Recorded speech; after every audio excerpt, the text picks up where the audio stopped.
You're listening to Keepers of the Clow, a Cardcaptors podcast, available on YouTube, Spotify, and other services where you can get podcasts. Whatever service you've chosen to listen to us on today, we thank you, and encourage you to hit your chosen service's equivalent of the like and subscribe buttons. Keepers of the Clow is a fan-produced podcast. We are not affiliated with Nelvana, Pioneer Entertainment, Madhouse, Clamp, or any other relevant license holders. Any statements and views expressed are our own and not endorsed by any license holder. Hello, everyone. Welcome back to Keepers of the Clow. I'm Matt. I'm the resident Cardcaptor expert. And I'm Alex, co-host of Moonstar Sailor Moon podcast, and now Keepers of the Clow. And today we are going over the second episode of Cardcaptor Sakura, as dubbed into Cardcaptors, titled Partners in Crime, or the Japanese title Sakura's Wonderful Friend. Yes, which for the titles, for me, it was kind of tough to figure out which one was which. It wasn't that obvious, I feel like it usually is. Which one is which? The Japanese title is Sakura's Wonderful Friend. You can generally kind of tell which one's which because the English titles tend to be more like, I don't know, punchy or punny, I guess. Yeah, maybe use alliteration when they can. Yeah, plus I think the Japanese titles mostly, okay, I guess not always, because I think a lot of the Japanese titles have Sakura and something in them, I don't think that's a hard, fast rule, but I think that is more common than not. I think it makes sense because a lot of the Japanese titles in other anime usually include a name from one of the characters. So maybe that's like also, is that what you mean, is like a giveaway? Yeah, it's something like that. It's the Japanese titles also, I noticed this in Sailor Moon too, but they tend to be longer in the Japanese titles, and English titles are usually pretty short. And in the Japanese ones, I've found, at least in Sailor Moon, there sometimes are kind of spoilers for the episode. Like there's certain episodes where characters, die, and in the title it's just like, this character dies, and you're like, oh, yeah. Okay. Like, thank you for setting up expectations, I guess. It's really, I think that choice is a little strange. But I don't know. Yeah, speaking of strange choice, like, this is a weird title. This is the weird English title, considering that in like 4 episodes there is the burglary episode where they're breaking and entering into a museum. That one should be Partners in Crime. I don't know why this one is Partners in Crime. I was just trying to, when you said that, I was like, yeah, I don't get why they referenced crime here, unless it has something to do with the way the card is interacting with the school, which we'll talk about later. Sure. Yep, fair. There is that. I think they probably picked it more because it's like, it's establishing that, oh yeah, Tomoyo's in here now, so we actually have the iconic duo going now. Duh. I never would have even thought about that. They're referencing her. Yeah, you're right, because it's the two of them for I don't know actually how long. I can't remember. Oh, it's the two of them for just the two of them. Yeah, like I don't know. Yeah, it's when we get the others. It's Sakura and Tomoyo for another 5 episodes. Sorry. So they get a little mini arc in the beginning. Yeah, just like what, Sailor Moon and Ami, Sailor Mercury. They got like 2 or 3 episodes alone before Sailor Mars showed up. So yeah, exactly. I love that kind of aspect of shows like this, though, because it's like, it's such a specific, unique moment in the show's history that doesn't occur again, So those episodes are probably special in their own way. Yeah. One other thing I want to mention about this one, while we're talking about this episode. So this episode is episode 2 of Cardcaptor Sakura. It never aired in the North American regions, as far as I know. So it doesn't have a Cardcaptors air date, but what it does have, and I had to dig these out of my closet, Cardcaptors actually had I don't know exactly what you call these, a visual novel sort of adaptation where it's not manga, it's where they just screen capped the show and then put comic panels over it. So while this episode didn't air in North America, you could buy the Cardcaptors visual novel, and this episode is entirely in there. And not only is it entirely in there, it's entirely uncut relative to the Cardcaptors edit that we have. So if they wanted to find that book, they would just look up Cardcaptors visual novel volume. Yeah, I'll put up a picture of it. It's Cardcaptors volume 1. There were 10 of these that covered the entire first 45 episodes of the series. They actually exist in Japanese too. I do have them. The Japanese versions also got like 3 volumes into the Sakura arc, and then they cut it. So I don't think those issues ever got translated over here, which That's a it shame. seems, yeah, it seems to be a trend with Cardcaptors and Cardcaptor Sakura that a lot of things just didn't finish their run for one reason or another. But I will hopefully we'll discover exactly why through the Yeah, process of doing the show. I've been digging around, but I've never gotten an answer. Other thing I've dug around for, I did find the at least one of the musicians associated with Cardcaptors that reached out. Mm-hmm. Don't have an email from them yet. But hey, you never know month. though, because like doing stuff like this show kind of stirs things up a little bit, even if it is sort of small. You know what I mean?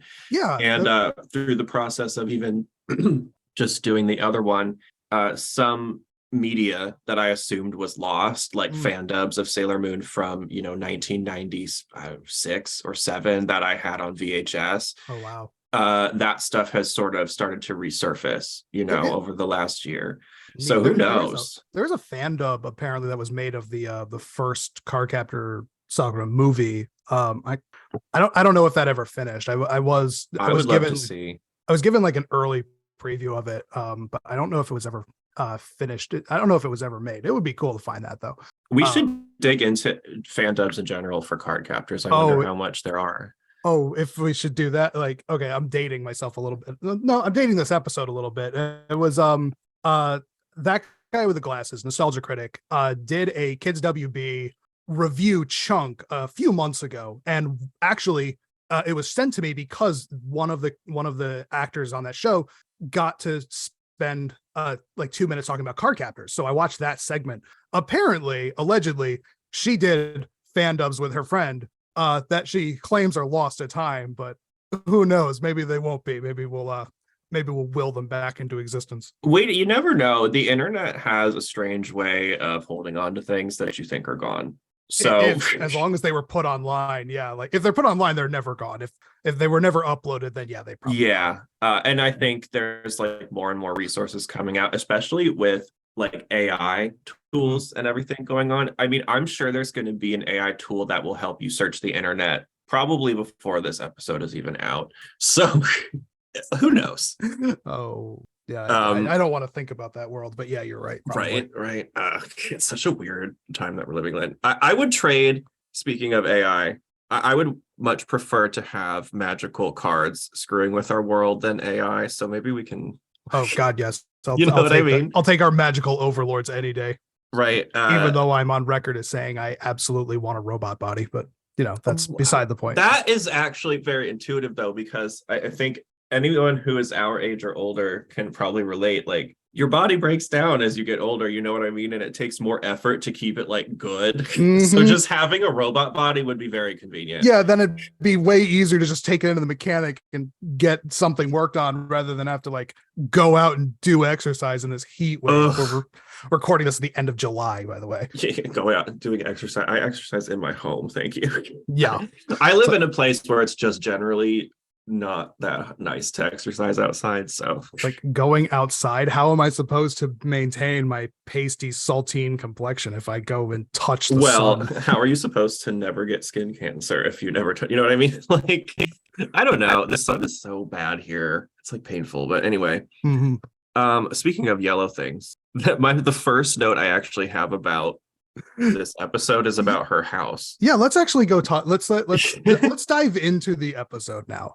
Yeah, I think they're getting to know us a little. So, but no, the yellow house that is Sakura's house. Yes. It's that I don't know if it's just the color or the design itself, but it reminds me personally a lot of the house I grew up in because I had a yellow house and it was like the yellow house on the street. You know what I mean? Oh, just the only yellow house. Mm-hmm. And so that kind of thing, just instantly, I was like, oh, that's an interesting detail because it's not like a common home color, at least here. You know, yeah, I mean? I guess I don't see them here. Like when I'm thinking about like the actual area, like in the show, I'm trying to think of like you have the overhead shots are always the Kinomoto house. I would struggle to actually tell you anything else about the surrounding area, even though I know she has neighbors. It's not like we ever see them, but like it's a very standard Japanese suburb. Yeah. It looks cozy and it looks like, from what I might be remembering wrong, but I think it's kind of like there's a wall between the street and the neighborhood, so we see more of like a wall and then maybe houses peeking over. Am I remembering correctly? Yeah, that's it. Like, yeah, it's a very standard, very standard Japanese suburb where you have like those concrete like cinder block walls Yeah. everywhere. Like they don't have picket fences there. They have cinder blocks. Yeah, And because they're like, we don't want to hear the road. yeah, you would think that would be very depressing, but they're very neat and clean. And just it's a very nice aesthetic. If you go to Japan and like walk around one of their areas, like they're very nice.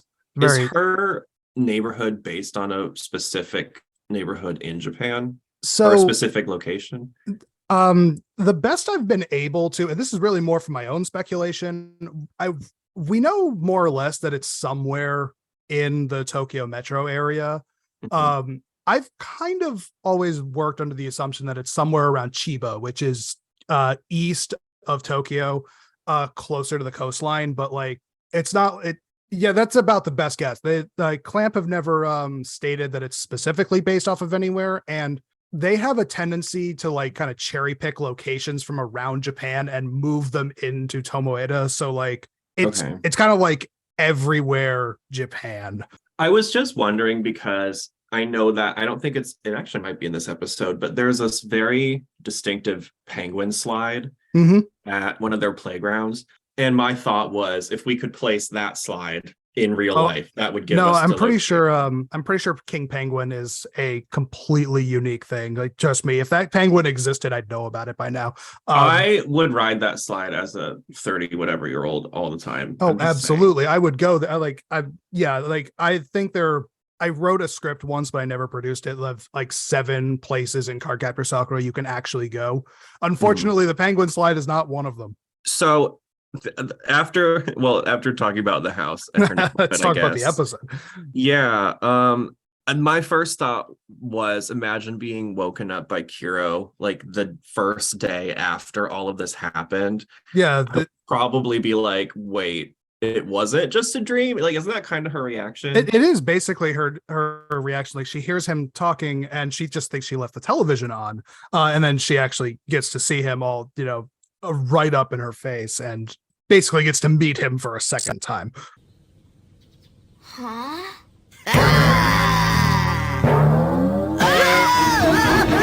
What'd I say?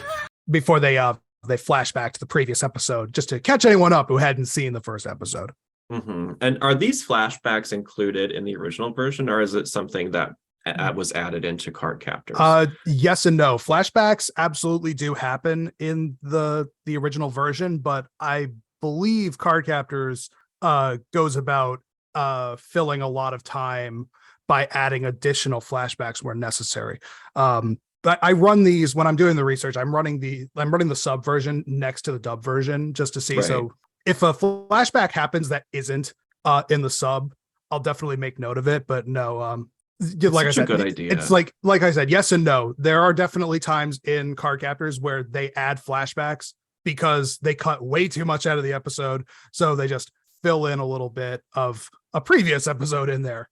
Yeah, and I know too, Deke sometimes would do that and you could usually tell if they were adding something like that in because they put this 90s background and then would like superimpose the image at kind of an angle over it. For anyone who knows the reference of Sailor Says, it's kind of similar to that style, but thrown into the middle of the episode. And I think at least what I was able to sort of observe from it is when they do have to make cuts, yeah, it kind of fills that time, but they also approach these shows in these versions of the dub in with 2 things in mind: that the audience would be kids or young, and also that it would be airing in a way where likely you're not catching every single episode in order, right? Yeah, fair, because these were like either weekly or I know with Sailor Moon, they were like at least when I was watching them, it's like 6 o'clock in the morning on some obscure cable channel. So like I wasn't always catching every single episode. So yeah, you're right. And it was 5 days a week, so it would be easy to miss it when it was airing for me anyway.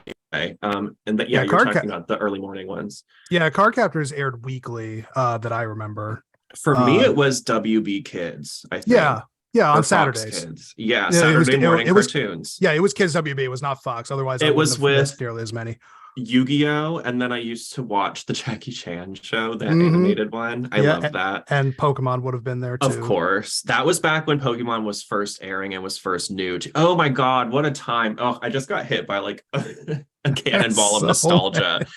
So much good quality television. That really was like such a golden era in a lot of ways, when it comes to entertainment, at least, you know?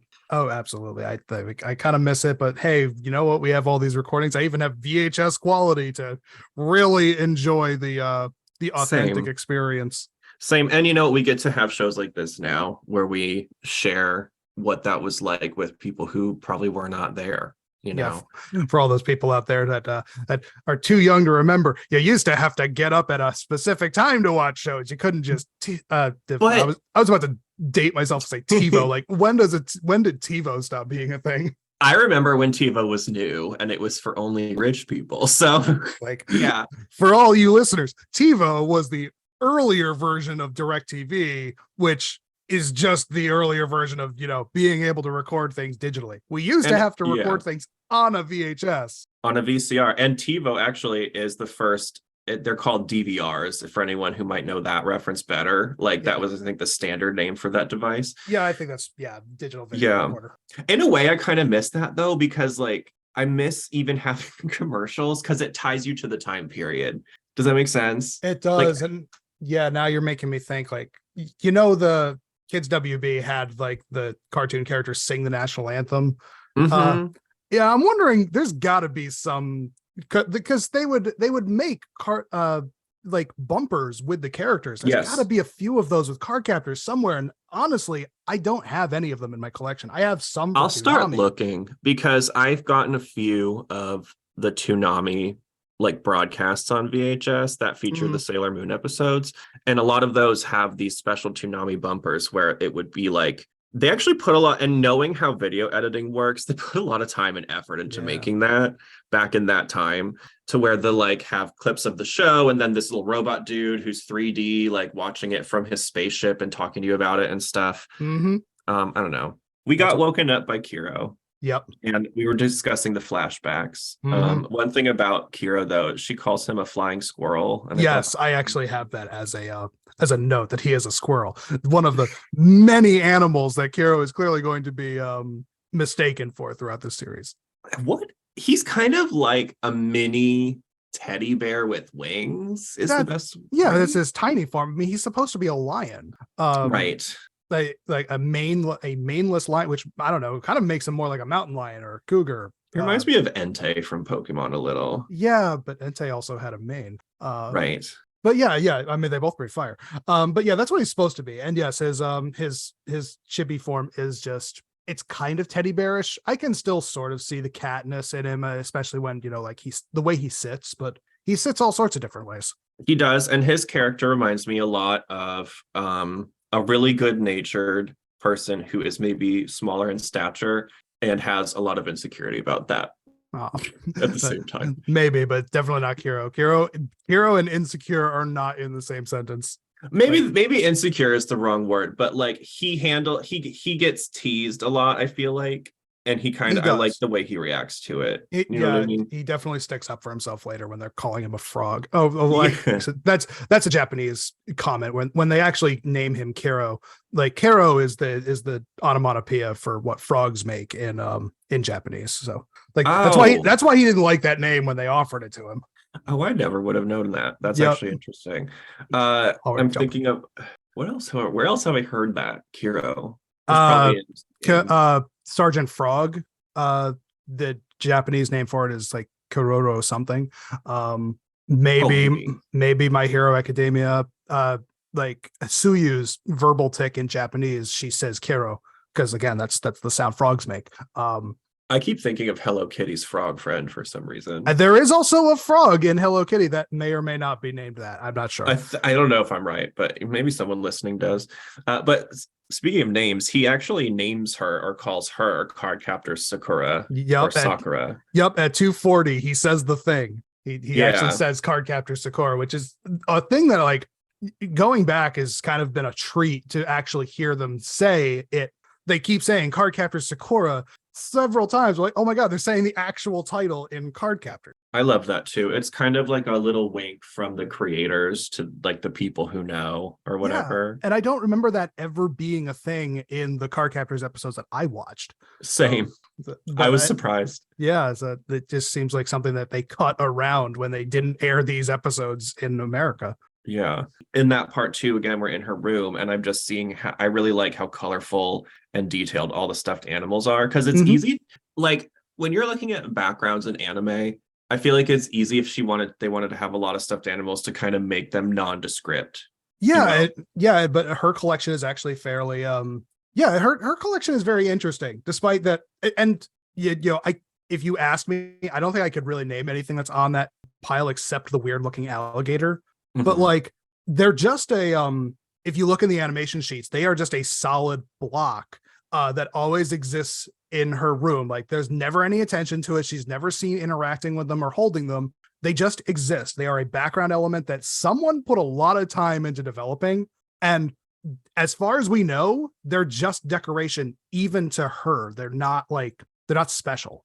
What it reads to me is like they were probably special to her when she was little. And because of her age, it's like they're still around, but she's not really interacting with them or playing with them anymore. Kind of like a kid who grew up with Beanie Babies. Yeah. And then, they're around when they're 11 to 15 or whatever, but they're not really. Yeah, all of those actually disappear when Clear Card begins. She like the sequel series, they're gone.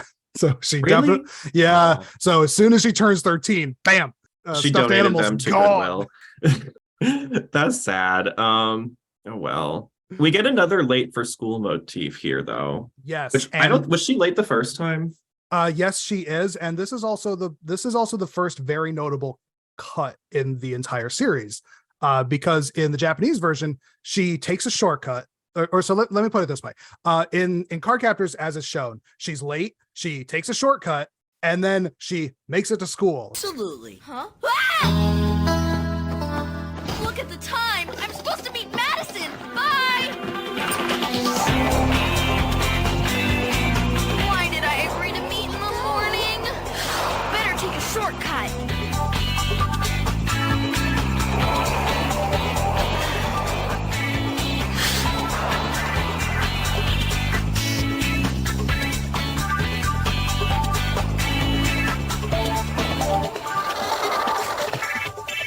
Made it. In the Japanese version, there's a whole scene with Yukito because her shortcut takes her right in front of his house and she gets to talk to him. And he gives her flowers and then she leaves. It's a very nice scene. It just sets up more of their relationship. But they cut it out entirely for no real reason. This isn't even one of the ones where like Sakura was crushing on Yukito. This was just a nice like, hey, good morning. There's a weird way that you took to school. Here, have some flowers for your room because I'm doing some gardening and I don't want to throw the flowers away. Yeah. So that's a weird thing to cut. Especially because they were pushing her being into him, I feel like more than the Japanese. It's just a very nice scene that they cut for no real reason because it doesn't. I mean, yes, it saves like 2 minutes of time, but I mean, I guess the only thing I could really think of is that they maybe thought Yukito's character was not that compelling to like an American audience for some reason. That it could be that, and I do always like. I always have to caveat, like, I understand why they have to cut something because you gotta fit more commercials into American broadcasts. So you gotta cut like 3 minutes out of any anime that's coming over here anyway. So you know what? A scene like that is the first thing that's gonna get cut. If it's not integral to the story, probably, yeah. Yeah. So I always just like I made note of it, just how ridiculous it kind of is, where it's like I said, they just kind of disguise it as like, oh my God, I'm late for school. I'll take a shortcut, animate it. Wow, how I'm glad it's a climatic. Yeah, I'm glad they at least still kept her going to school though, because I've noticed like when they jump cut locations in other anime, it can be a little jarring. I like seeing how they got there. You know? We at least get her skating sequence. Yeah, I love whenever we see that. But and also, so I mean, the reason that she's late for school is because she's actually going in excessively early. In the Japanese version, it's because she's on like the school classroom duty. It's a rotating thing that the kids do. But in the dub, and this is a recurring theme, she was intentionally going to meet Madison early because they have to, quote unquote, work on a project. They're always working on a school project. This is one of those things about like American dubs that really bugs me about school life. Like children always have a project that they have to be working on, apparently. I don't know. Independent Yeah, studies. that's really odd. And I think part of the reason they edited it is because we don't do the thing where students like care about the school. Yeah, I I understand why they had to put something in there. It's just yeah, it's always a project. Half of that feels Sakura lazy. half of Sakura and Tomoyo's or half of Sakura and Madison's conversations are discussing some independent study or school project that they're independently working on. You know, projects that we never ever see because they're not actually real in the original context of the conversations. I've really never noticed that. I'm going to pay attention for it see. It's just something that bugs me about like of the things that they can fill in lines for. Like it's just the weirdest thing. Yeah, it is super. But I think what they would do is when they weren't sure how to fill in a scene that they were trying to edit the dialogue in or cut, they would fall back on things like that. You know, yeah. And I think that might be an instance where they just like, we don't know how else to explain this, so now it's a school project. Yeah, I guess. Maybe they were at a Montessori school. I don't know. No, just kidding. It's like, yeah, probably not. Also, the other thing that this changes, like in Cardcaptors, where she's intentionally meeting Madison, whereas in the sub, like Tomoyo shows up as a surprise because she showed up early hoping to find Sakura so that she could show her the video that she took last night. But I have something else I wanted to show you first, Sakura. Huh? A video? That's right. I got some really great shots last night. Huh? What was that? It's not a major change that they made it so like, oh yeah, they were meeting intentionally. And either way, Sakura didn't know that Tomoyo was going to bring a video camera with her on camera flying. Like either way, didn't know that was happening. There doesn't seem to be an urgency to really hide what's going on at this point. Not necessarily. I mean, there certainly isn't like there's certainly no drive to share it with everyone. Like, yeah, Tomoyo finding out is a complete accident. It makes me wonder if Sakura was ever if it occurred to her ever to share this with anyone, but she was already keeping the secret from her family. Like it's not like Kiro popped out and she immediately brought him to dinner. It's like, hi dad and Toya, here is this magical creature that was living in a book in your basement and he's going to live with us now.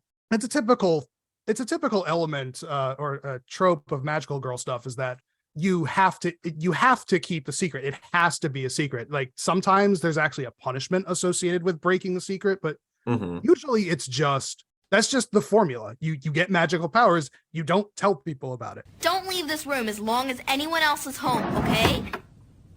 You'll freak them out. Absolutely. Huh? Well, that's why I was sort of surprised that Madison is just like at school with the camera and showing her there where anyone could see it. You know what I mean? I thought that was a little strange. I can't believe how well this came out. Yeah, but and yeah, I guess it might not have occurred to Madison. But then again, the only one she's telling is the one person who's, the subject of it. That's true. And I guess for her, she probably wasn't really even thinking about like, she was probably thinking like, if anything, someone would think this was edited or which is a thing movie. Which is mentioned at some time. Like when we get to it, we'll actually talk about that. Like the ending scene of this episode. Oh, right.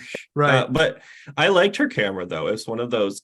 It's like a camcorder with the little screen that shows what you recorded that like flips back and forth. Yeah, it was very. I would say it's advanced for. The series takes place in the late 90s. I'd say it was advanced for that time, but I think in Japan, like they just had better cameras than us. So I'm sure it was. Well, Madison too, about her character, which we find out later. Oh yeah, she's rich and her family makes the camera, so it's like of course she has one. Well, speaking of what we just talked about, actually, there's no real drive to hide it. I thought it was kind of reckless what happens later, where Kiro has her randomly summon her staff at school, like just to show off. Come on, Sakura, show her. No one's watching. Yeah, it's like, yes, okay, they're in the backyard, like out in the corner where I guess no one is, no maintenance, but like they're still at the wall of the school. Anyone walking through those hallways could potentially see. Like, it's implied that it is a out of the way area that probably no one will see, but it's also, you're right, it feels reckless, but Yeah. they're 10. Like, I'm not Well, gonna like, that's not that part I get. It was because Kiro was encouraging it, who's supposed yeah, to be that like too. her Like, guide. And I yeah, was like, Kiro, what? yeah, Kiro and Madison both peer pressuring her into be like, yeah, show us magic. Come on, let's do it. You have got to let me film this. Which is kind of actually like a cute, lighthearted way of approaching this versus the you can't possibly share this with anyone. What? Like, you know. So it's sort of different and nice. Yeah, this was like I said, like some series have rules about sharing it. This is not one of the ones where it's like, here, I'm gonna give you this magic key, but you can't tell anyone about it or it'll stop being magic. It's like that's not a rule. Yeah, that like there is literally no reason she has to keep it a secret other than I guess it's just too complicated to explain to people. Which is a fair reason, because I imagine how exhausting to have to like go through that every time. It probably would. And it like she lucks out that like Madison it just is totally into the idea like from the start. Yeah. And like, let's be fair here. If you were 10 and you found out your friend was a wizard, like, would you not just be like, oh my God, it's so cool. What else can you do? Exactly. It would be the most exciting thing ever. And I would probably want to film it. Yes. Yeah. Well, I mean, film, definitely. I lack the ability to make clothes. Yeah, that I can't do for them. But they have magic. They can make their own outfits. In theory, there is no clothing card though. True, but she could probably, for some reason, I feel like she could use the flower card to make something happen. I don't know. I guess. But speaking of the way the cards function, we get our first look at like how this week's card is kind of having an influence over her world. What does it do? Like, what's the first thing we see? Right. So Shadow is the card of this of this episode, and as the name implies, it has the ability to manipulate shadows. So it can be it takes shadows and can actually give them some level of form. And it's shown that it has the ability to manipulate physical objects by manipulating the shadows of those objects. Generally, what you see is that like Shadow will take a person's shadow and then make that shadow go over to like a desk's shadow and pick up the desk's shadow. And by extension, that means that the desk will fly. He does that actually later where like he's throwing around the school statue by manipulating the shadow of the statue. And if you're not paying attention, at first it kind of almost looks like telekinesis or something. Yeah, like if you don't notice the shadows, then yeah, it looks like just a bunch of objects floating around. I thought that detail was kind of cool because it was like a power that I could see why they have to figure out what it is in that instance. It's not quite as obvious. Yeah, it's kind of it's sort of an idea that's played with throughout Cardcaptors that like you have to be able to name the card before it will reveal itself and you can capture it, but it's very fast and loose with that one. Like sometimes Sakura is like it's a plot element where Sakura actually has to figure out and name the card, but most of the time it's like Kiro being like, oh hey, I know which one that is, that's Shadow. Yeah, we can just deal with it by turning on the lights. Or they'll call him and being like, it happens several times later where they're like, hey, yeah, we're dealing with a thing that's pink and it likes to dance. Like, yeah, that's probably Flower, you're good, she's fine. So like it makes sense that she does need to figure it out though, because when you're dealing with anything, it's hard to solve any problem if you don't know what you're dealing with, you know. It's also like it's kind of like a magic concept where like knowing something's true name gives you more power over it. Like it's a theme that Clamp actually likes to use in some of their later ones. Like I think it comes up in like Tsubasa and Holic. Like these are both things that have a lot to do with like name power. So it's kind of a theme that they sort of play with a little bit. Like Clamp like to put a lot of magical concepts into their stuff and not necessarily commit too much to their own rules at times, or at least when the narrative doesn't require it. So like I said, sometimes Sakura is like obligated. You have to figure out the name of the card to break its power. Other times it's just like she doesn't find out what the name of it is until she actually seals it. We should keep a tally of the ones she doesn't figure out until she gets it. Because I'm Might- curious yeah, how many might there be. will be. Yeah, that's kind of interesting.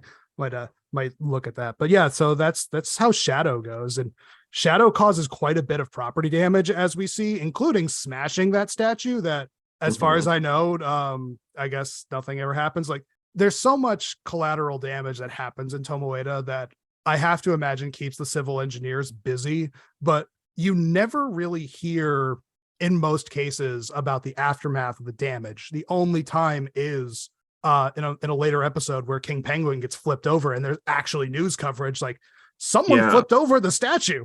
I was thinking about that earlier when I mentioned it. I couldn't remember what card it was, but we'll find out later. I thought it might have been this episode when I was originally watching it too, but then we didn't get there. I was like, oh, maybe not. Yeah, I don't think the penguin part gets introduced until either the next episode or a couple more from here. They decide to investigate all of the things that Shadow is doing at night. Of course. And I was like, why at night? Oh yeah, because then no one would be there, and also they have school. So that does make sense. Yeah, exactly. Like you gotta go when you don't have witnesses. Right. Which doesn't seem necessarily that hard in this world, because it seems like everyone goes to bed at 7 and shuts off all their lights and closes their windows, and no one ever looks outside except Madison with her camera, who was taping the moon for some reason that one night. Right. Oh, she probably does it every night. I don't know. Like there's no nightlife in Tomoeda, so yeah, a lot of card captures happen at night. Which, like, yeah, you have that's a good moment to call out, like when they're in their room and Sakura doesn't want to go out at night. It covers a little bit of Sakura's like fear of ghosts. In the sub, that's made more obvious that like she has a phobia of ghosts, and I think they try to kind of cut around this a little bit in Cardcaptors. Like they still say it. They say that she is afraid of them, but like I think they try to tone it down a little bit, because part of Cardcaptors' effort was to try and kind of make Sakura a little tougher. I do remember there being an episode that really highlights that, though. Yeah, it's a bit later than this. Yeah, it's an interesting episode. Sure. It's one that's a little bit different, I think, too. But we'll discuss it when we get there. Something else we get to see, though, when they show up to actually do the investigation is Madison's ridiculous. I don't know what is this. It's like a car van. What is it? Yeah, she's got a van that's just I'm not sure like what exactly. I'm not sure what exactly you would call it. Like, I mean, it's basically it's not a limo, is it? Well, so there's two cars that show up. She has her car that she rides in, and then there is the van that is just a mobile closet, basically, that is full of costumes. Once if you actually look closely at it, you can see some of the costumes that show up later in the series, except they're in different colors. So it's kind of like I'm pretty sure they just filled that all in with filler stuff, because there's plenty of things in there that never appear in the series. But I like that, though. That's more realistic. Yeah, like Tomoyo had just made like 24 outfits, and they pick one, which the one that they end up picking was not. I don't believe it's in that shot at all. Probably not. That's kind of funny. Yeah. But I thought that this, again, like referencing the clothes, when they show up for this moment, they're already in different outfits from what they wear for school. So that's additional animation and design. And then someone had to design every outfit in that. Oh, absolutely. Car. Yeah. They designed that. Sakura and Tomoyo basically, like for a couple of children, they have extensive wardrobes. Like Sakura only wears an outfit more than once, like 2 times. She has an extensive wardrobe for an animated character, because it's very, very typical of kids shows, especially where the characters wear the same thing in every episode. It's just a cost-cutting thing. Well, it is, and that's why I'm highlighting it so much, because I think it is one of the unique things about Cardcaptors, or Cardcaptors Sakura in general, that they put that much. I don't know. It's easy to do in manga, because like you don't have to animate manga, but in animation, that's a lot more work. And Madhouse does not cut corners, apparently, or at least Madhouse didn't cut corners. Madhouse is the studio that animated Cardcaptor Sakura.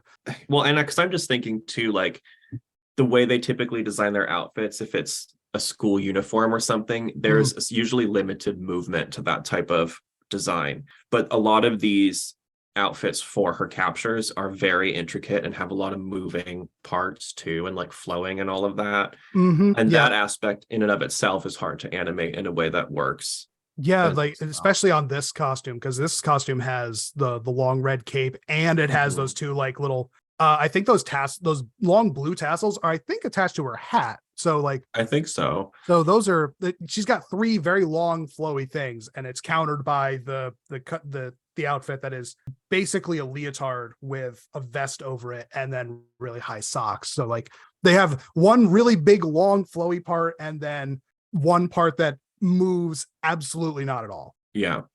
And Kiro got something. Yeah, and Did he Kiro get- gets an accessory. He gets an accessory for most of the costumes. I know, I love that part of it, and I love that he loves it. Yeah, he is totally into it. That's why, like I said, like Kiro and Insecure do not go together. This guy, like, You're right. He knows what his role is, and he just embraces it. Like he loves And- free stuff. Yeah, and I think it's probably the time period I grew up in, but hearing a voice like Kiro's, who we said was like very surfer bro. He is definitely of. surfer bro-ish. I'm not sure if Matt Hill can do any other voices, but he is definitely just always optimistic, always like relaxed. It's hard for Kiro to ever sound serious. Like he's kind of capable of it, but yes, he is very much a go with the flow kind of guy. Yeah, but in the world I grew up in, a guy like that in real life who has a voice like that could never or would never be socially allowed to like be happy about being adorable in a cute little red bow. Do you know what I mean? Yeah, I get you. But also, and so that dichotomy just makes that extra special to me for some reason. I don't know. Yeah, I get you. But most of the people you grew up with were not like tiny, cute animals. No, but you get what I'm saying. Yeah, I totally get hearing a dude bro be like, I love this bow. There's just something about it that is like very pleasing to me. There is, yes, it's absolutely like it's good that that Kiro is comfortable in his own skin. Right in the beginning of the fight, we get to see these random shots of Madison filming from the bushes. I just thought that detail was so funny.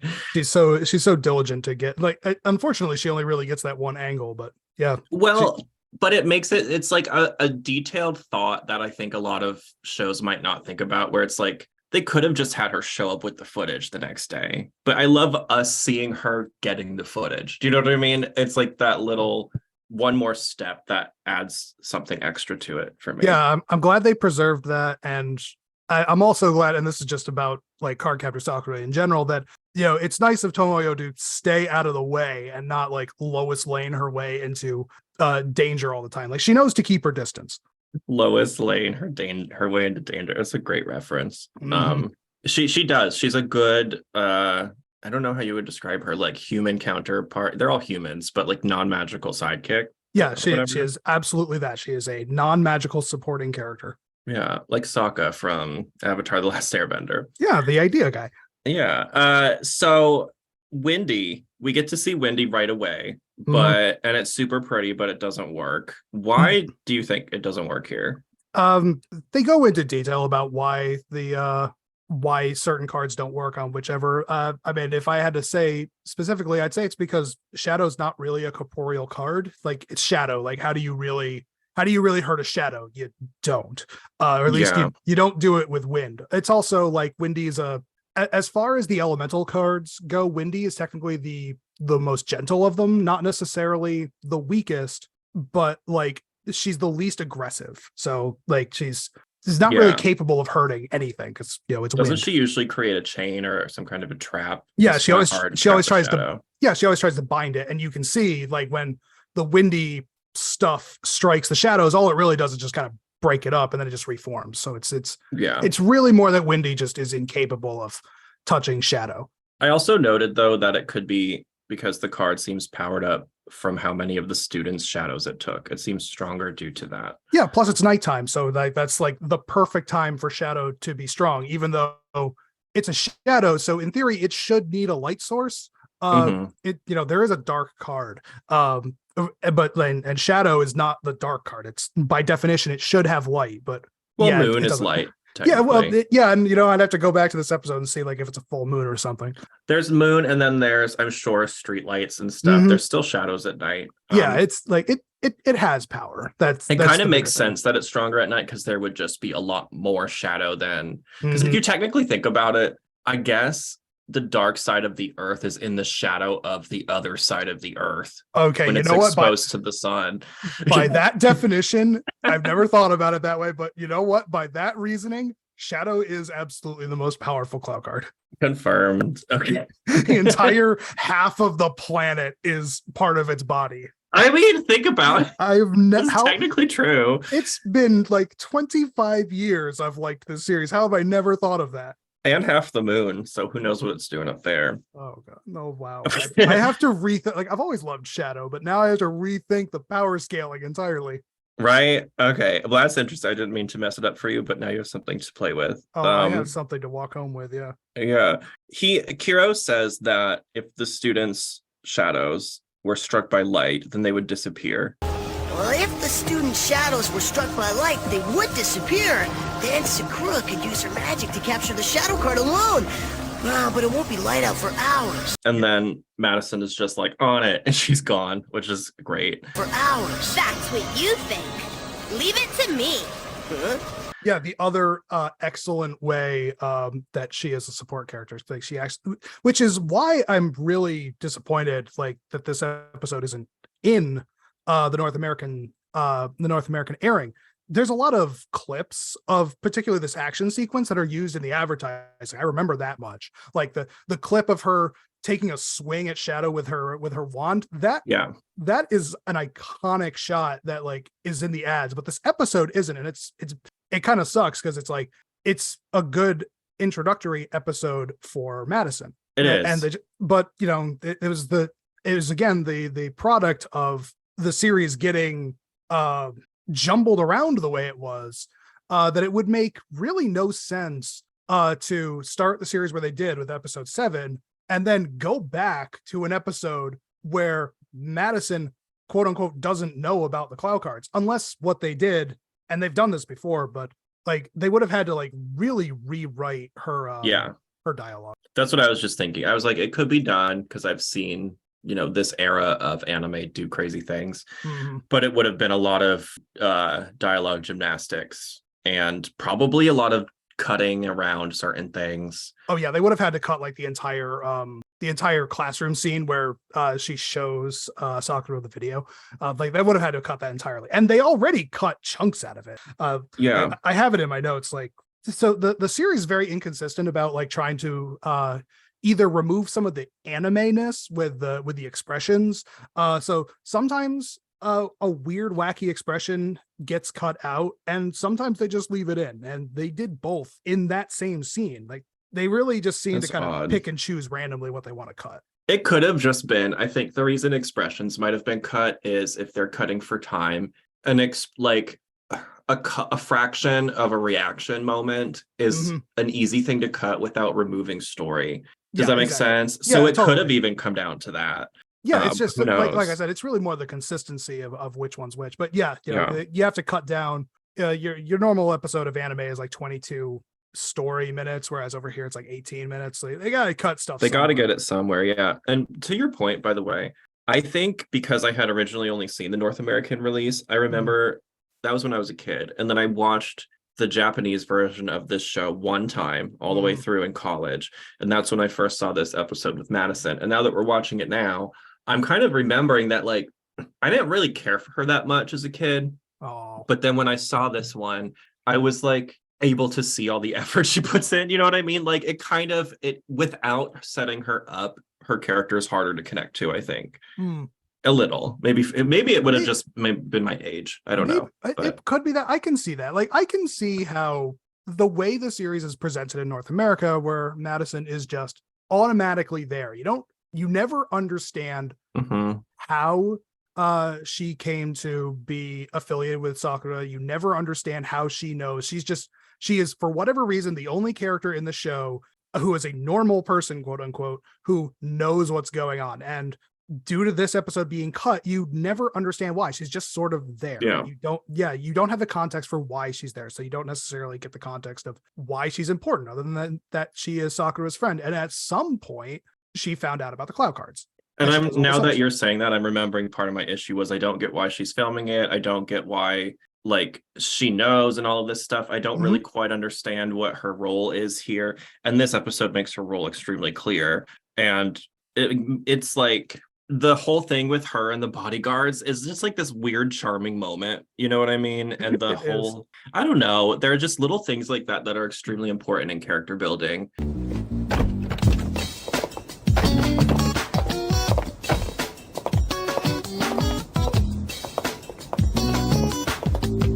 Let me introduce you. These 4 ladies are my bodyguards. Uh-huh. Nice to meet you. Oh, it is great. And like and this is a really deep in the weeds thing, but like so fan fiction that was based purely on Cardcaptors never knew that Madison is rich. So like Yeah. sometimes, and it didn't happen often, but there were definitely fan fictions where like Madison just lived in a standard towny house, just a normal girl. It's like, no, she's rich. You didn't get any of those episodes in the dub. It was And it wasn't weird. available in sub that easily, I don't think, at the No, time. other than the animangas, Mhm. which I talked about earlier. Like if you didn't read those, you definitely never saw those. And I'm not sure that those covered every single episode, though. Probably not. I'm pretty sure that one got in there. But yeah, it was a weird thing. It was, but that makes me extra glad that it's here and we can highlight the importance of this episode in and of itself, the fact that it was cut, kind of what that did to Mhm. the audience with her character Yeah. in a way.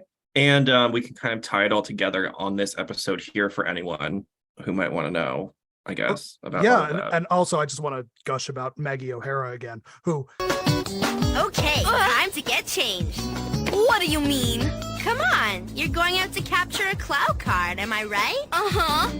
Well then, special occasions call for special outfits. absolutely just captures the enthusiasm of the character. So she absolutely like, yeah, it's a very, very different voice from the Japanese voice. It's a very different direction where Tomoyo is very is very Princess Ojo style of speech. It's very formal, whereas Madison is a Beverly Hills Valley girl, but they both have exactly the same personality going on, and both voices work. And to be honest, even now when I read manga, I still read Tomoyo with Madison's voice. I get what you mean. Exactly. I still read Sailor Moon with like, I kind of go because there's different versions of her voice that I like in English, so I'll kind of cycle through. But what was the voice actress's name again?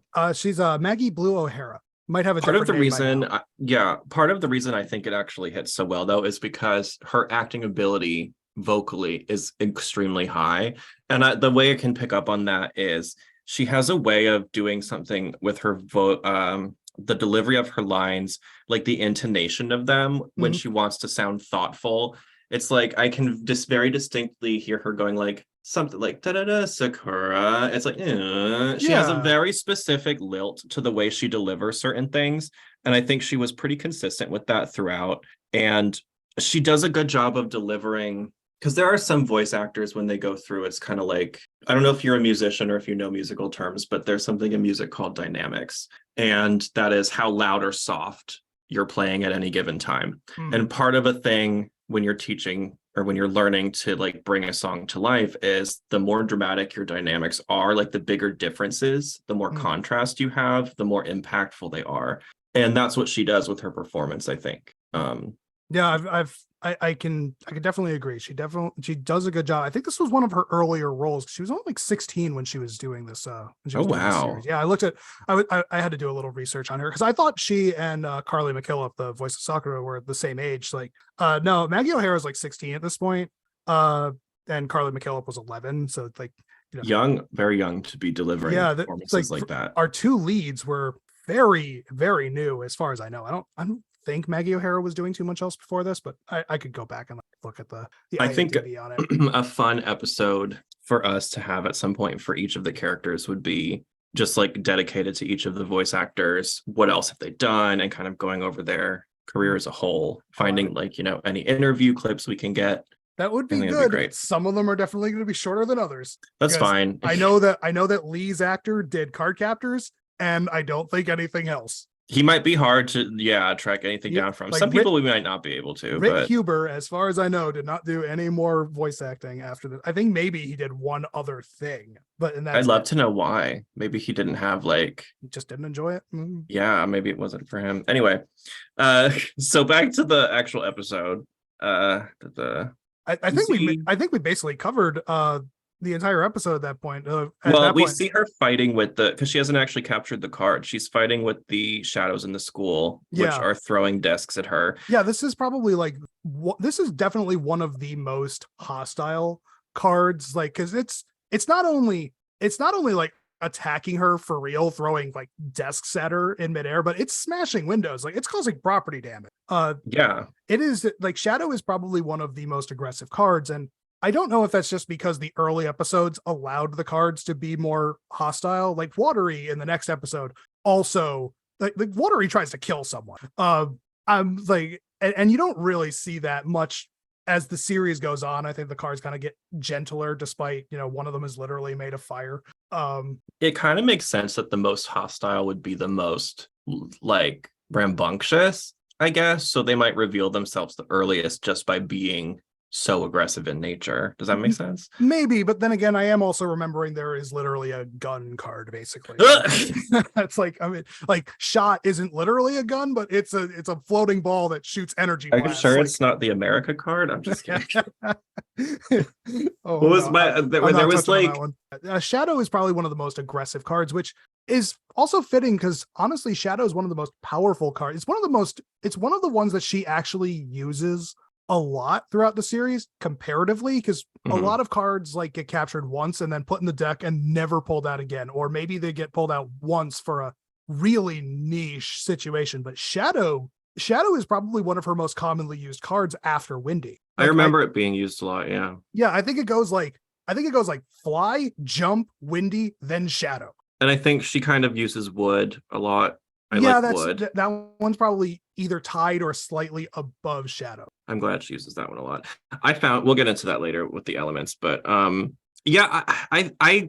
you said though about certain cards getting sort of put away and never used, it always made me wish there was more content, because I want, like, she has all of these. I want to see her actually like strategize and use them in like all kinds of different situations, Yeah, although that's also a thing that happened in Cardcaptors thanks to that. Or I don't know, maybe it worked to Cardcaptors' favor, because it's like she would just pull out cards all the time that were from earlier episodes that we never got. So it's just like Sakura had, like, from your perspective in Cardcaptors, Sakura always has a bunch of extra cards that we've never heard of. She's basically, from the viewer's perspective, she's basically just generating cards like spontaneously, even though it is very much like, don't think too much about it, guys, it's fine. Yeah, exactly. It's like, don't think about the fact that there's 20 episodes that you didn't get. Yeah, it's such this show got such a disservice the way that it was aired, which is really, it's not even the dubbing of it, it's the way that it was put out. Yeah, and that's like, I mean, yeah, that's what I want to make clear throughout the series, that I actually think Cardcaptors on its own is actually very functional as a series. It just really got a raw deal in the airing. I'm granted there's stuff that was cut. We talked about earlier, the entire scene with Yukito that's in this episode, it got cut. I'm pretty sure it got cut for time, but it got removed, and stuff like that is the reason why Cardcaptor Sakura fans don't like Cardcaptor. Yeah, which it's like fair enough for sure. I can see their points and why they find certain things like that frustrating. But I've always been someone that's like, if I love something, I just don't burn any energy hating on it. I don't get that, like I just focus on the parts that I do love, and the stuff that's not great, I can address it, but I'm not going to let it ruin it. Oh God, I just love hating things, but it's so much fun. The Cardcaptors is not one of the things that I do. Like, and I am very much a contrarian on so many things, but like, or maybe that's exactly why I like Cardcaptors. Everyone else doesn't like it, so I'm like, I do like it, but I actually do like unironically Cardcaptors. It also probably has something to do with the time period when you saw it. There is nostalgia factor, but yeah, as I rewatch these, the show is still working for me. Well, and it's nostalgia works in an interesting way where it's like, if you do have a nostalgic connection to something, you're more willing to pay closer attention to it when you consume it, and therefore you're going to get a better or fuller experience than from someone who's maybe not that interested or just kind of watching it the first time later and is on their phone or isn't fully engaged. Of course, they're not going to have a great, amazing time, you know? I've definitely gotten in trouble with that, where it's like I pick things apart too much because I love them. But then it's like, dude, you like stop, you're ruining it. It's like, no, I love it so much. I must find all of the pieces inside of it. But I get also, it. I also You want to know realize everything. Yeah, I also realized that sometimes, I mean, that's led me down some dark paths with Clear Card. And I'm just like, yeah, I can see how this is a problem. I actually don't know about any of that, so I'm interested to hear what that is. Well, I have an entire channel full of my thoughts on the manga that's Oh, good. on YouTube, so you could go watch those. Is it? Oh, Clear Card doesn't have an anime? It does. It's just okay. It's just on hold currently. Well, by the time we get there, you know, with covering the episodes, maybe it'll be. By the time we out. finish this, Clear Card will probably have its entire anime out. Yeah, exactly. The manga will be finishing soon, but the anime won't be happening for a while. But the anime is actually like 1-to-1 translation. Like it's a modern. Oh, okay. So like there's nothing crazy going on. They didn't get any of the Cardcaptors cast for it, which I'm very disappointed by. But I understand that. I'm pretty sure Carly McKillop doesn't do voice acting anymore. So like, you know, that's understandable. They did the same thing with Sailor Moon, and it was a bummer for all of us too. But who knows? I mean, there's also the whole idea of give new people a chance and all of that, and I get it. So whatever. A couple of wrap up thoughts on Shadow. I thought that it was cool how Madison turning on the light exposed its quote true form, which we said looks kind of like a Grim Reaper but without the scythe, right? Yeah, or the skull head. He's just a cloak. That's really all. Pretty much, it's a cloak on a shadow, which doesn't have anything else under it. He reminds me in design though a little bit of, I think is it the Time or the Sand card? That's sort of similar. It would be Time, because Time also wears a robe. Time and Shadow are the only cards that are generally considered male. Like the Time card is definitively, it's an old man. But Shadow is one of the ones where like, so the thing about all the Clow cards is that all of them that have a humanoid form, they're all female. Shadow is the only one where you obviously can't tell because it's basically just a robe. And yet the fan base still generally, at least that I interact with, have always referred to Shadow as a male card. It's like the only one that's in the manga that is considered a male card. I imagine it's the aggressive nature of it combined with the fact that because it is just a cloak on a shadow, there is actually no like way to give it an effeminate feel unless they had an hourglass shape to it, you know? Yeah, and that's that I was about to comment on that, because like when you look at Shadow's when you look at Shadow's profile, it has the reverse triangle. It has the very broad shoulders that kind of narrow down at the waist and tiny feet. Like it is very much, from an artistic standpoint, it is a male setup of a body shape. I see why people assume that.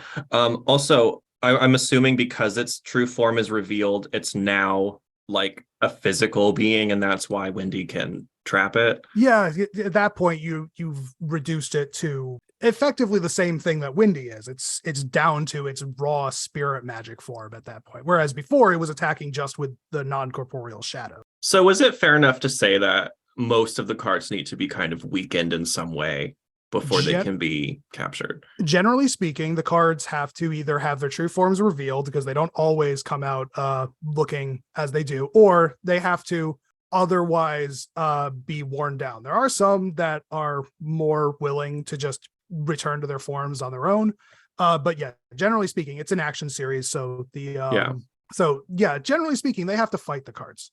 And there's certain ones though, like Loop, that are kind of funny in the way that they come together. So I'm excited to get to those more strange ones. I liked that when Shadow finally did go down, the smoke was green. I don't know. I just felt like noting that. That detail.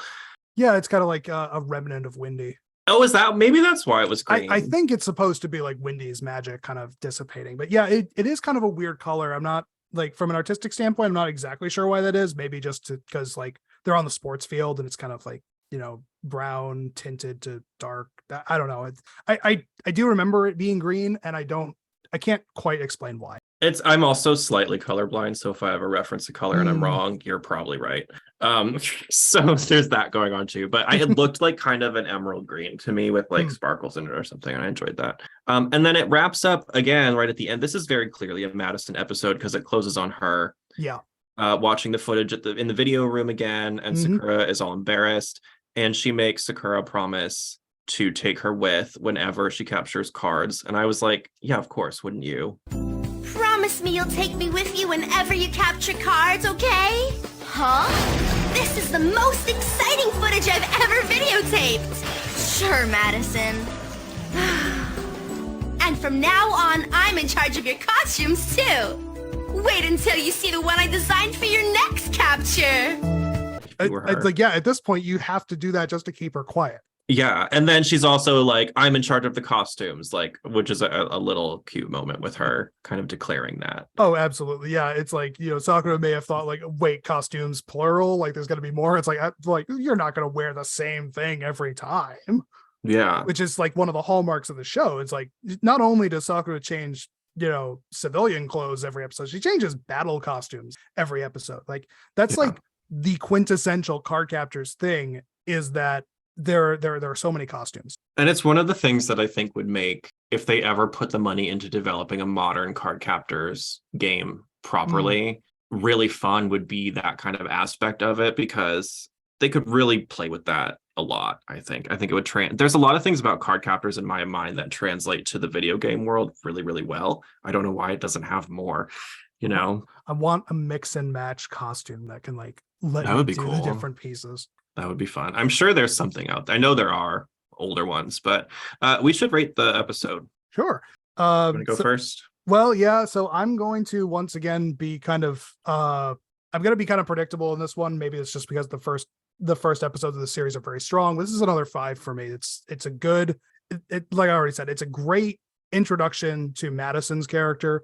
As we touched on, it was absolutely necessary to really help audiences connect with the character, because otherwise she's just there without explanation. Yeah, I have to agree. I think this episode is both incredibly important for the story, but also one that we missed very deeply in the North American airing. And because it, like, the void of it is so strong because it's such a good and important episode. So I have to give it 5 stars as well. I mean, if I could, I would even give it a bonus star. Not that they exist, but I'm going to give it an imaginary bonus star, because I just had so much fun with that moment with Madison and her bodyguards, and then getting to see all of those costumes. And that is a frame, if you're able to watch this, it's worth pausing on that spot to kind of take a second and look through everything there, because you'll miss it, if you just watch the episode. Oh yeah, absolutely. If you have the art book, I think a shot of the inside of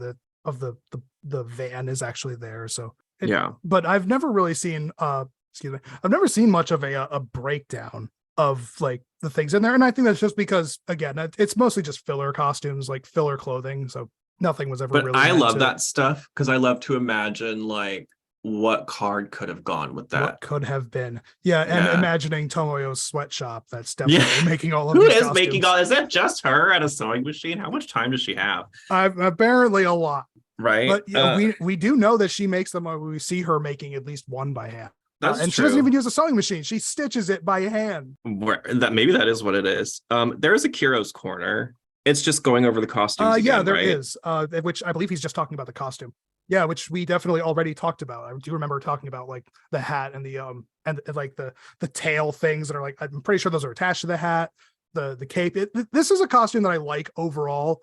I do think in hindsight it's a little weird, the composition, that it's like it's a leotard and then like really tall socks. I feel like if they were going to redo this costume now, that they probably would have made it like shorts or something. Yeah. Because like Clamp have kind of, I remember this from the exhibition a few years ago. They actually had a design your own Sakura costume thing.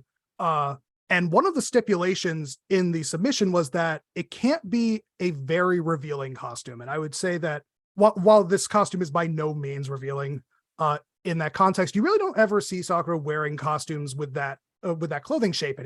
So she's always wearing longer dresses. She's always wearing shorts, et cetera, et cetera. So I think this is probably a costume that probably wouldn't be made in this composition today, despite that it's so iconic. I think they would only allow that if her character was older. You know what I mean? Like if it were, oh, we're continuing the show and now she's in her 20s or something. Yeah, if they wanted to go that might direction, be.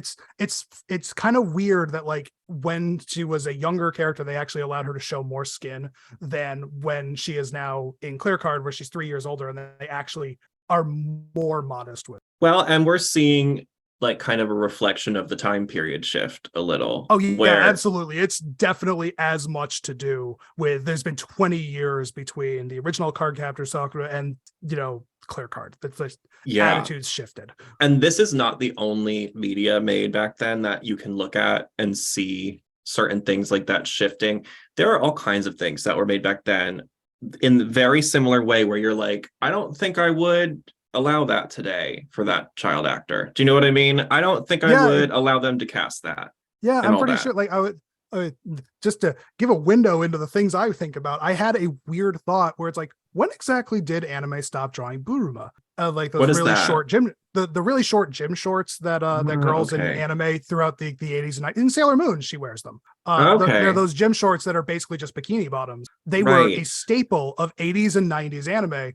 And I think about it recently. I'm like, they don't wear those in anime anymore. When did that stop? And I'm pretty sure it was like the early to mid aughts is when they stopped. That might be true. Are those accurate to actual Japanese culture though? Isn't that what they wore typically? I read about this once. I think they were very typical of the 70s and 80s, but they were kind of being phased out by the 90s and the 2000s, and basically anime was where they existed for a long time. That kind of makes sense then though, because if you think about it, like the people who would have worn that style of clothing as teenagers and young 20-year-olds in that time period were the ones drawing the anime in the 90s. I don't think there were too many. That might be true actually. I don't know. Like, I don't want to touch on that topic, but let's be real. That's a very special about who the animators were. Although there actually are a fair number of female animators that were on Cardcaptor Sakura. Increasing the number of females in the room would definitely put more eyes on things like that, because I think that is something for me personally, as someone who is not into women, I do not notice things like that at all. And it's so funny when people like other people will point them out to me, because it's like it did not even cross my mind for a second. You know what I mean? Yeah, but for me, I get it though. Well, it's an animation thing, but it's also like, I mean, when you watch as much anime as I do, like you start to really notice and think about things. Well, it's the Sailor Moon transformation thing when people are like, ooh, they're naked. I literally forget that technically they're glowing. That technically, yeah. Like I get it depends on how you look at it. Right, exactly. But I mean, when they brought it over, they airbrushed out certain lines and crevices, you know, because they were like, that's too sexual for. That's too much. That's not enough light. I'm surprised they didn't like put a giant, like when Deke did it, like they put a giant lens flare or something over the whole thing. Oh, that would have been so funny. But yeah, so I mean, stuff like that, I guess I just don't notice the same way. But I think I get your point. This is called, by the way, the red and white battle costume. Isn't that what he names it? I have always I don't know actually what Kiro calls these costumes, generally speaking. I generally have my own name for every costume, and this one I've always simply called the Shadow costume because I don't have a better. I would actually have to look because I think Cardcaptors definitely does name some of them. The Topps cards name some of them. I pulled it up so I could look at it while we're talking about it. Yeah, the socks and the leotard is they would have made that shorts. Yeah, but also just aesthetically, it's not a good like proportion. Yeah, choice. It's not I think I commented on that earlier. It's a very top heavy costume with the cape. That's another reason why the bottom sticks out more, is because there's so much going on up top that the bottom feels incredibly like underdeveloped. Also, the shoes are like weirdly sneakery. I like her Velcro, like, or Velcro looking toddler shoes. Like I like them, but they just I've never looked at them this closely, and I'm like, they look like New Balance. No, I think those sneaker, those kind of like blocky sneaker kind of shoes, they're common in a lot of the costumes. I'm not sure if that's just like probably right. If that's just something the animators stuck with because it was easy to draw. There's probably a lot to that it's just easy to draw that. I like thinking of it as more them because we said that Tomoyo or Madison is in charge of them, and I like her putting the thought into it that like, well, these are physical tasks, so like if I'm putting her in heels. Oh yeah, like she barely ever wears heels. I think she's wearing a lot of sneakers. I'm betting, if anything, I imagine like Tomoyo just bought a bunch of those shoes in bulk. She just modifies the individual shoe. I'm sure she's got so much like spray paint and fabric paint and all that, like, and all kind of dyes. Oh, I love this outfit. It's the rain, the one with the, like the star. Anyway, we can go. Her clothes are so cool. They are. They're the best thing about Cardcaptor Sakura in general. And yeah, I will be happy to talk about most of them. Like there are maybe we should rate the clothes separately from the episode. I mean, yeah, sure. Why not? We're talking about the battle costumes. Yeah, because there's a different one each time. I'll go first, and in which case I will definitely call this one a 3, simply because again, the composition of it, like this is a very iconic costume, but as we've discussed, the composition of it is too lopsided at this point that I'd go with 3.5. I'll call it 3.5 because it's not quite a 4. If it was a little more balanced, I think I would definitely give it that 4 or 5. It's iconic but not well composed. Honestly, I think just because I'm looking at it next to some of the other ones, I'm gonna give it like a 2.5. It's not like a 2 feels harsh because I do think it's well put together, but I think up against some of the other ones, and then with some of the proportion issues that it has with these socks being really like, if people want to look at it, the reason the proportion is off is that the socks come up from the ankle all the way to the mid thigh, and then there's this like, in real life, what would it be, like 4 inches maybe, or 5 inches? Yeah, and the Zeitai Ryoki for thigh length is it's all the way up there. She's in like the solid Z scale for that. So what it kind of does, if you look at it closely, is it makes it look like she has like 2 super short, teeny tiny little legs. I see. You know what I mean? If you catch it from the wrong angle. Okay. So that's why I'm rating it a little bit low. But yeah, 2.5 for me. 5 plus an invisible bonus star for the actual episode, though. Yeah. So it's like great episode, mid-tier costume. Yeah. And we can go back and rate the first episode or the first costume if you want. Well, the first costume was just her pajamas, which, those are nice pajamas, but like, I'm not sure 5 out of 5. I mean, great pajamas. They look comfortable. The more you can do in your pajamas, the better. That's just a fact. So yeah, that's clearly a 5. I'll agree. 5 out of 5. Great pajamas. Yeah, there you go. Who doesn't want to be comfortable while capturing a Clow card? Yeah, it's like pajamas, knee pads, and the rollerblades, right? Yep. Did she have those? Rollerblades, and notably no helmet. No helmet. Safety, Sakura. Come on. All right. I think that's it, right? I think that's everything that can be said about the second episode, Partners in Crime.